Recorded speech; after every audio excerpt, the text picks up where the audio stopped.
India reported 35 fresh cases of the COVID-19 from Friday, taking the total number of positive cases to 258. This figure includes 39 foreign nationals. 23 people have recovered from the disease so far in India, and 4 people have died in Delhi, Karnataka, Punjab, and Maharashtra.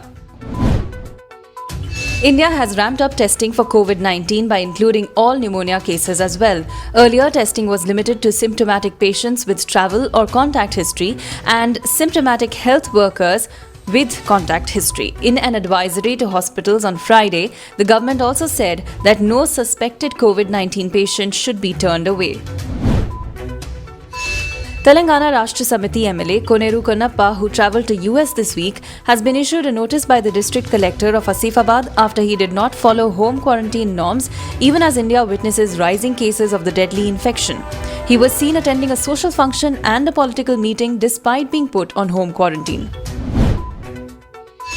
Singer Kanika Kapoor, who has tested positive for the COVID-19, allegedly ignored home quarantine advice and has been accused of negligence in a first information report filed by the Chief Medical Officer of Lucknow.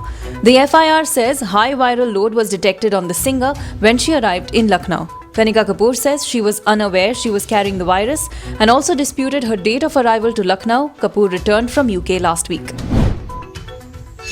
After BJP MP Dushyant Singh attended a party with singer Kanika Kapoor, now whoever he has come in contact with over the last several days are going under self-quarantine. His meetings with MPs and even the President Ramnath Kovind have raised panic about a possible trail of infection. Dushyant Singh and his mother Vasundhara Raje have already self-isolated as both were at the same party where Kanika Kapoor was present. Indian Railways has announced that it will stop its services across the country from 7 am to 9 pm on Sunday during the Janata curfew called by Prime Minister Narendra Modi.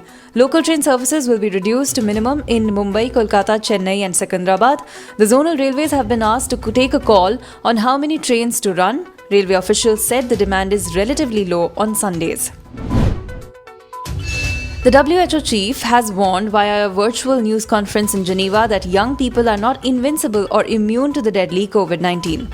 Although older people have been the hardest hit by the disease, younger people were not spared. He said the virus could put even youth in hospital or even kill them. He urged young people to practice social distancing as their decision to stay home and not be a vehicle for the disease would mean the difference between life and death for others. Actor-singer Kenny Rogers has died aged 81. He died at home in Sandy Springs, Georgia. He was under hospice care and died of natural causes. He's remembered for memorable hits like Lucille, Lady and Islands in the Stream. Rogers sold tens of millions of records, won 3 Grammys and was a superstar in the 70s and 80s.